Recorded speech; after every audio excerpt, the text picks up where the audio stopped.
Hello everyone, it's 𝐒𝐻𝐻𝐿, and today's video is about my first listen to the Ark Work by Liturgy. I first heard of Liturgy and their leader Hunter Hunt-Hendrix back in 2011 with the release of their 𝐒𝐻𝐴𝐻𝐵𝐾 album. I thought Hunter seemed like a pretty interesting character, although I never actually got around to hearing the album myself. Actually, I think I wasn't too into black metal at the time, so that probably has something to do with why. In the years following, I did actually get very into a lot of black metal, but I didn't get around to listening to a Liturgy album until 2019's H.A.Q.Q. I ended up adoring that album though, one of the most experimental yet moving metal albums I ever heard.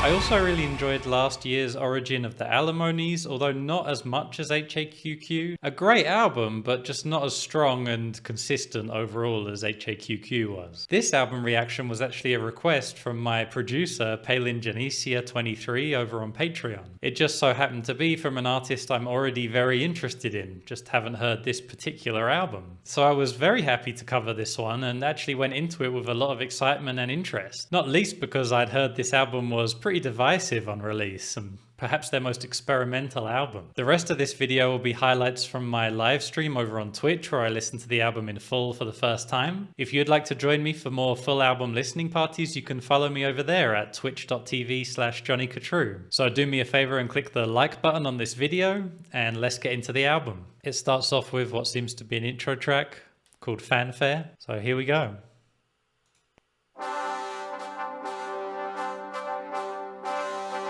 Those are some very thin MIDI sounds, aren't they? It sounds so grand and yet so cheap. Track 2 is called Follow.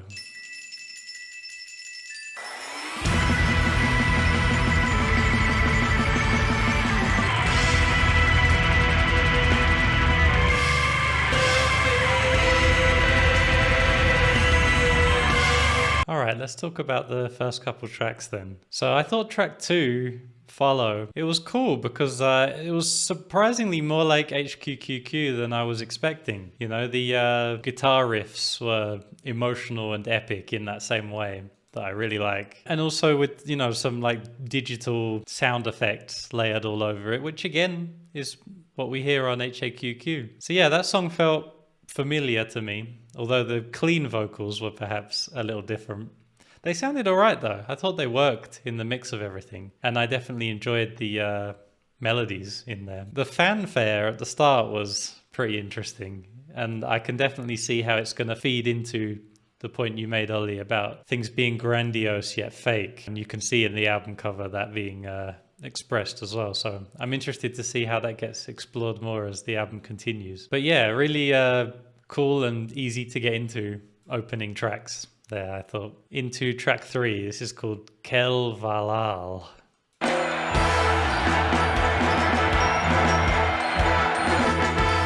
Damn, that's pretty groggy.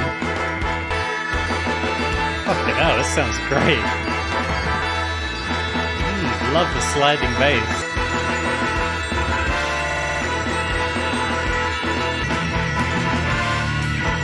Hell yeah.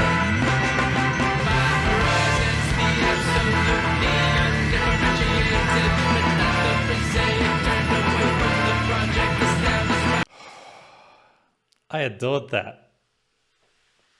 Damn, I loved that. That was so fucking good. Yeah, I really loved the combination in that track. I mean, from the very start, it had those, as I said, very King Crimson kind of vibes to me, where it was, you know, all these like mathy stabs into the abyss, which sounded wonderful. But once the guitars came in, and especially the vocals, things got very interesting. Those vocals sounded to me very trap inspired, right? Like they were almost like a rap, supporting the hypnotic rhythm of everything else with its own rhythm. It was creating all these polyrhythms, and I've not heard anything quite like that before. I did listen to the single called 𝐵𝐿𝐼𝐻𝐵𝐿 2, which had Hunter rapping kind of in that track. And I thought it worked okay. You know, I thought it was kind of interesting, but I have to say that it worked even better here. When the vocals first came in, I didn't read them as rap vocals. I read them as like chants. You know, it was like some kind of religious chant, which seemed to go perfectly. But the more it went on, the more I realized it was so rhythmic that it was like a rap. And yeah, I found the track absolutely hypnotic. Like, I was completely hypnotized by everything that was happening. It sounded fantastic. All right, the next track is a sequel to track 2. It's called Follow 2. Very digital distortions. Damn. The changes are so grand, and yet there's this kind of melancholy.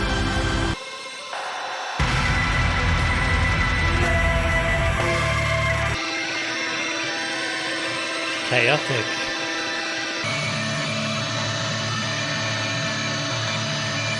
Wow, bloody hell.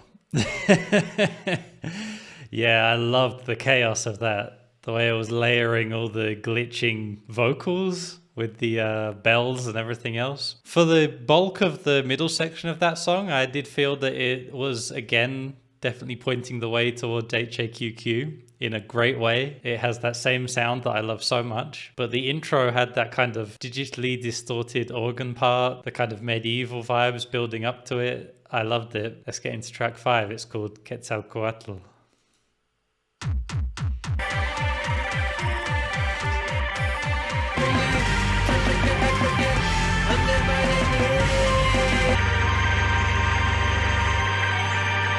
Yeah, so cool thing about that song is a bit like the one we listened to off H.A.Q.Q, Virginity. I feel that that song interestingly kind of brought together aspects of all the songs we've heard so far in a more concise track.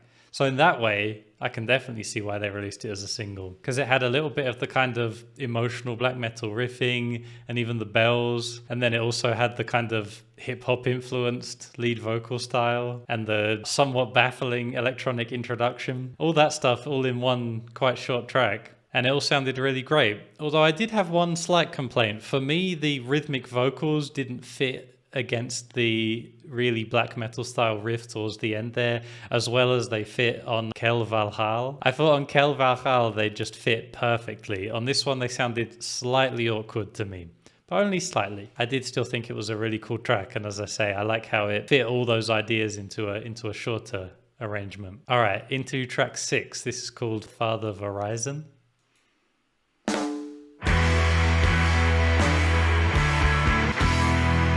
I'm slightly confused by this. It's like surprisingly rocking. I can imagine Ozzy Osbourne singing on top of this, you know?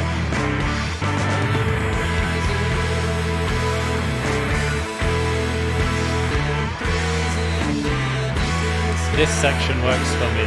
Love the polyrhythms between the guitar and vocals. Yeah, I was 50-50 on that one. There were points, especially towards the beginning, where I was thinking, this doesn't work. But then there were points a bit later on, and all the way through to the end even, where I thought, actually, I like this. And I was just trying to figure out, why is this sometimes working for me and sometimes not? And I think a lot of it came down to the interplay between the riffs and the vocals. There were moments where it just locked in and sounded really great. And there were other moments where I just thought the vocal line was not very good. I mean, at the very start of the song, it just seemed to me that the riff was overly basic and didn't fit with the sound of the album, because there was nothing being done with this extremely simple, straight ahead kind of rock riff. But yeah, once the rhythmic interplay started to come into it, that was when I got on board and I started to feel it. And then it would slip back and forth between those things for me. So on the whole, I can say by the end that I get the track and I did find stuff to enjoy in it. But yeah, I just think it could have been delivered better. There could have been moments where it was stronger. All right, track 7 is called 𝐒𝐢𝐬𝐿.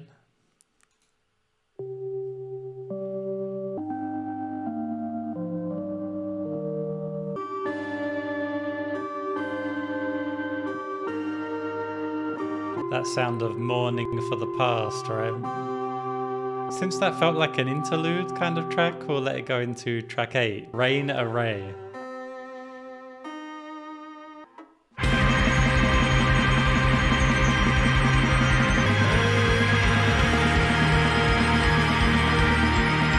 something kind of grunge about the vocal style, which I wouldn't have expected.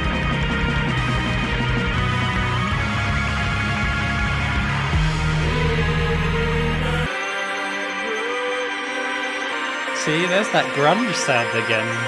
I love the riffs here, but the vocals, not too sure.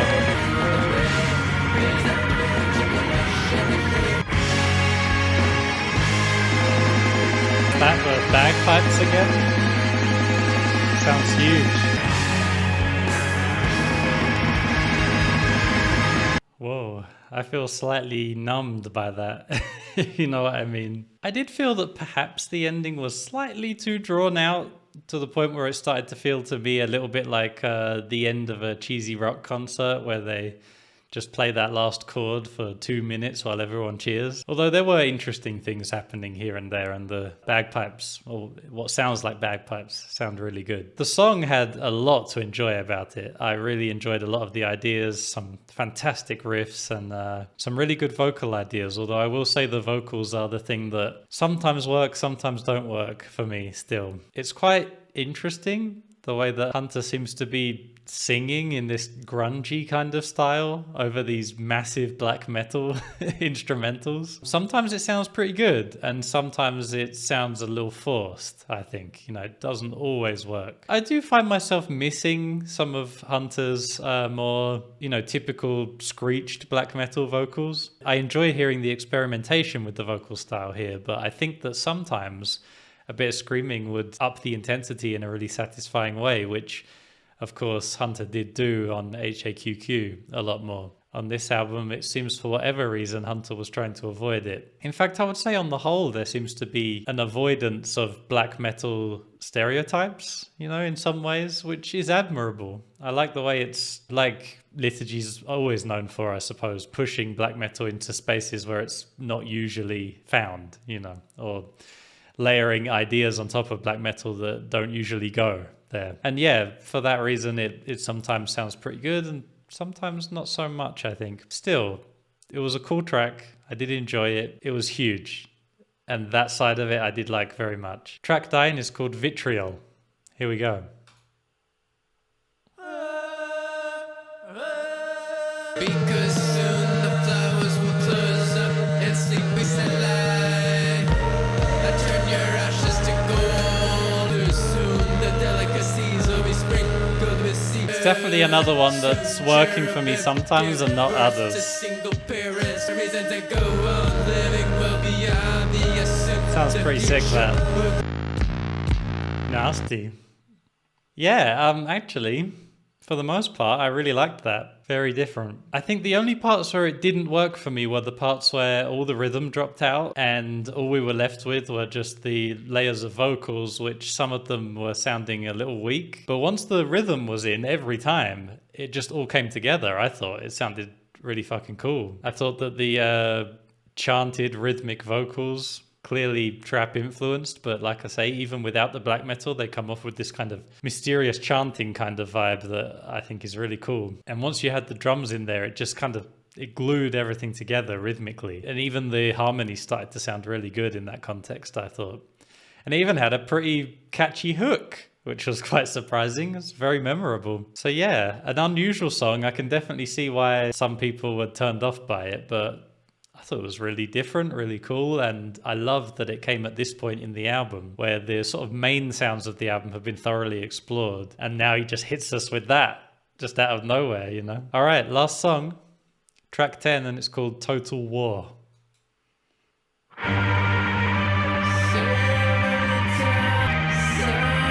That riff sounds kind of familiar. We heard that melody in one of the interludes before. Yeah, definitely, definitely. That's cool.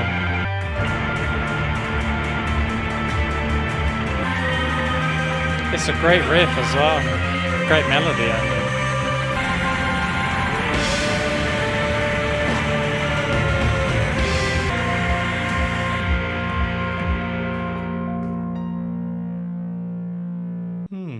Okay, so Not the strongest closing track. Pretty cool though, just not the most memorable. And in the first half of the song, when it was purely being led with the electronic drums, I thought they sounded a little bit weak. That being said, once the real drums came in over the top of them, I thought it was a really cool combination. I have to say though, on the whole, I really enjoyed the album. I thought it was really engaging. It always kept me thinking, you know. I really like how there were so many ideas through it. I was kind of expecting something quite experimental from what I'd heard, from what I'd read. I was expecting something with a lot of sounds that you don't usually find together. But I found the album to be surprisingly cohesive. It really worked as a full listening experience. And I loved how it had, you know, recurring themes, recurring melodies, but also recurring sounds and ideas that would pop up in one context and then later in another context in a later track, that kind of thing.